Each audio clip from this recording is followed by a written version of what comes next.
Hi guys, Viking Reefing here. If you've seen my last two videos, I believe I've mentioned that I was looking into reworking the flow of this tank, both in terms of aesthetics. The major point is the very visible cords that I have in the tank, but also in terms of controllability and, well, overall just more effective flow. And I believe I found a solution for all those things.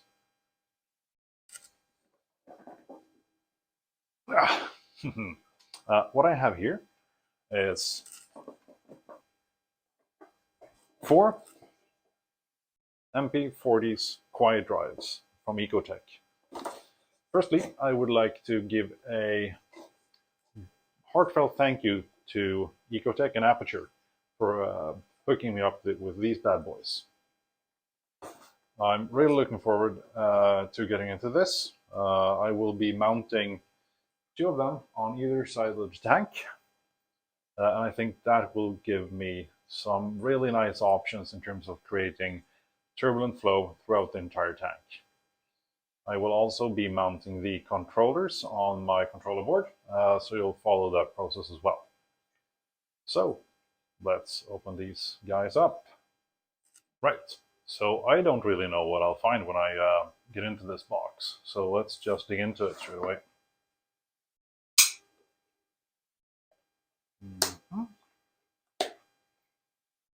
Let's see here.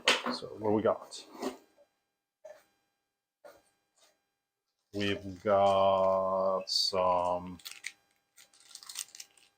I guess, Velcro strips, probably to attach the controllers. And I believe these are some small thingamajigs for the wires to make sure that the dry side don't fall off the glass. If the wet side would, for whatever reason, slip off if you bang it or something. We have a wet side with a foam guard on it. I don't believe I will be using that. It seems like a hassle to clean. Very sleek looking. You have the dry side. Oh, that's got some weight to it. You have the dry side. Ecotech were very kind to provide me with 2 controllers with extra long wires, since I'll be mounting 2 of them on the right side of the tank. I have a fairly long run to be able to get them inside to here, so I was kind of unsure if the standard length of wire would suffice. Okay, so this is the controller, nice and beefy.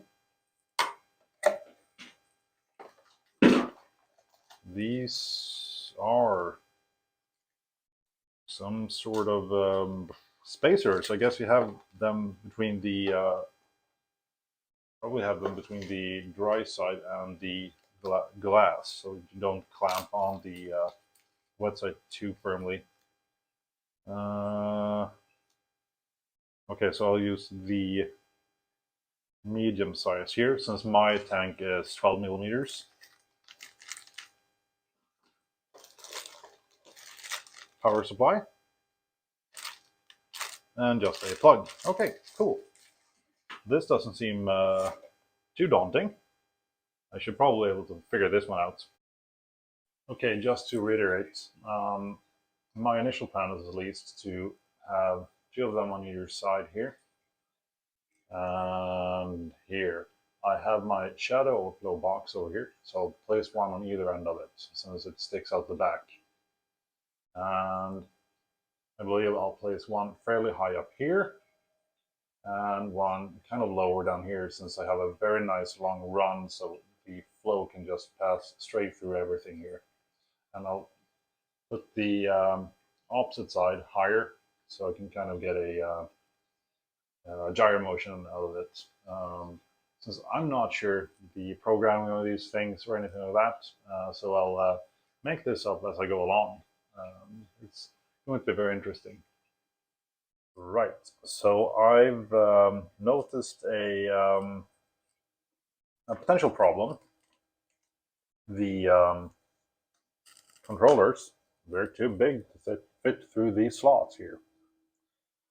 So my idea is that you have 3 screws on the back of this thing. I'll open it up and see how the wiring looks inside of it. Hopefully I'll be able to disconnect something. I'm really hoping it's not all soldered in or something. So I can disconnect the entire controller, just push the wires through these slots, and then assemble the controller back together again once I've gotten the wire through. I'll take you guys through this process, since I figure that there might be some value into it for you guys as well. There's just 3 screws here that you need to screw out, so it's not a major operation. But I guess the crux of the issue might rear its ugly head once we get inside the controller. I'll just see if I can figure out how to safely disassemble this thing. Wouldn't be too good if I somehow wreck it first thing I do. Okay, let's see here. Looks like we have a watertight gasket here, and this seems to be the thing that attaches it to the controller board. Hopefully I can just remove this. And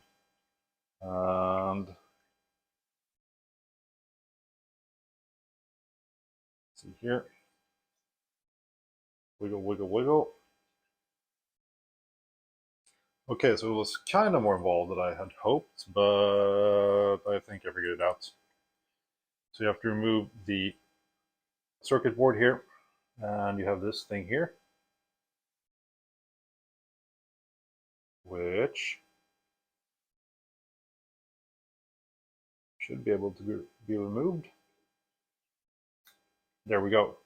Hopefully I can just reassemble this on the other end. So let's give it a go. Right, so now I have it reattached here. I ran the wires through here. So far so good. Let's assemble everything together and hope that it works.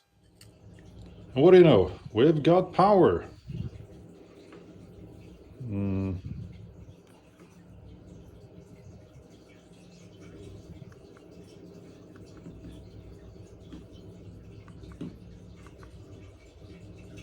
I believe these are the modes.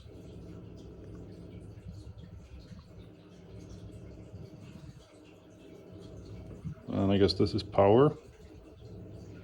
All right, so 1 down, 3 to go. And we have the first controller mounted. Funny thing is, I have holes drilled in the back of my stand, and I quickly realized that the dry side, which is over here,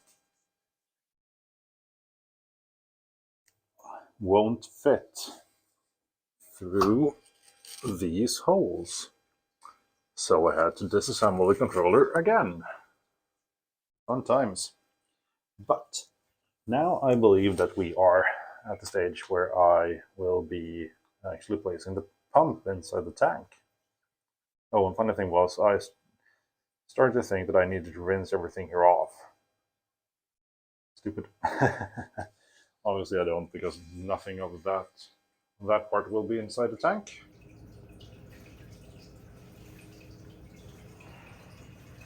All right, so let's attach this guy.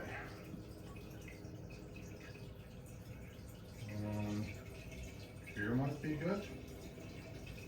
Let's see here, let's line these 2 sides up. I think that's pretty much in line.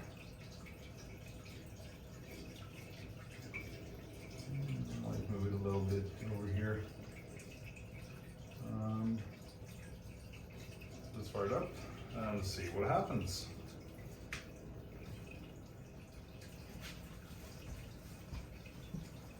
Did it.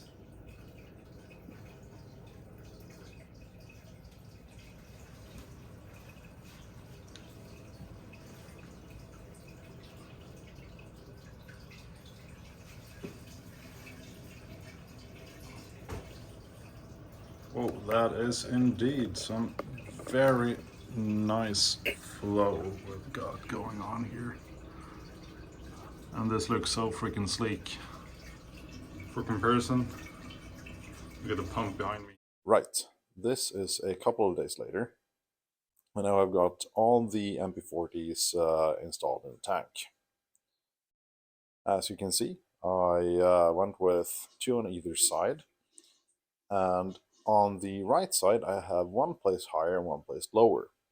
The reason why I placed one lower is because I have a huge run of free space for that pump to just shoot water right across the tank, which gives a very nice effect. And the turbulence it creates once it meets the opposing pump flow really does wonders in terms of bringing flow to all the corals.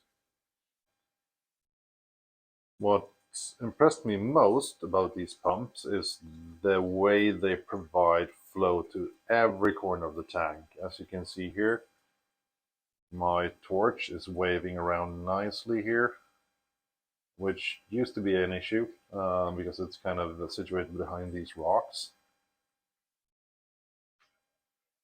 The SPS polyps are waving nicely here.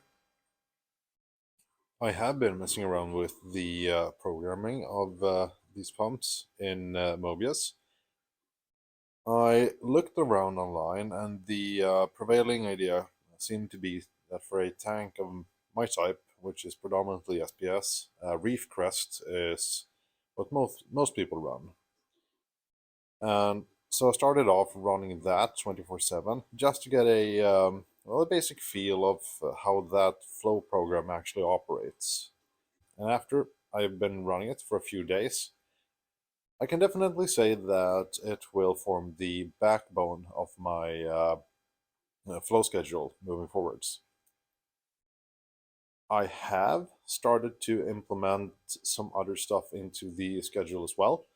For example, lagoon mode, just to give the fish and corals a break every now and then, because that's well, I'd say a slightly calmer flow variety than the reef crest. I've also put about 30 minutes a day of nutrient transport just to lift up some of that detritus out of the crevices of the rocks and to flush it down the overflow. I found Mobius to be extremely easy to program. I had no issues whatsoever. As soon as I started it up, I could find all my pumps on there, no issues, and then I can just assign them to their proper placement. I did, however, have one problem, and for a minute there I thought that Mobius was utter crap because it kept disconnecting on me. What ended up being the problem was that I had an additional Bluetooth unit here close to the tank. So my phone was switching between Mobius and that unit, which made Mobius obviously disconnect. But after a bit of swearing and head scratching, I managed to find the source, and it's been rock solid ever since. I might have to find a new spot for these Gonnies because they aren't all that happy with getting blasted, so I might have to look into that. That used to be fairly covered by this rock, but now it kind of just the flow kind of just snakes its way around this rock as well.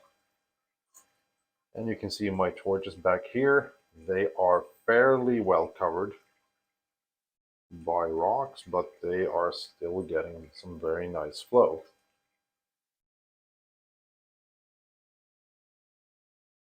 Here you can see my 2 pumps on this side.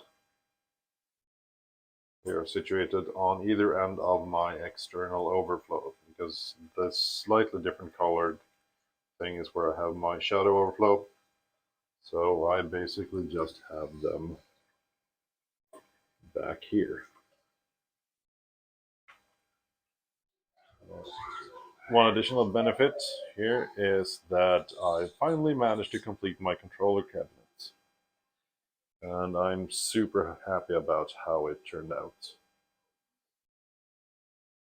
So here I have my Proflux, my GHL doser, my KH director, and here we have the controllers for the mp40s.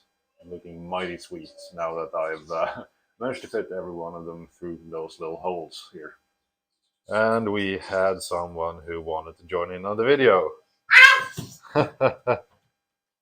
And you can see here, we are drying some very important stuff. The stuffed fox.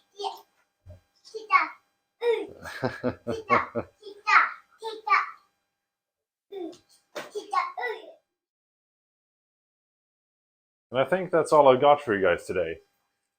Please like this video, it really helps me out in the algorithm. And if you think I deserve it, please give me a subscribe as well. Be safe, happy reefing, and have a good one.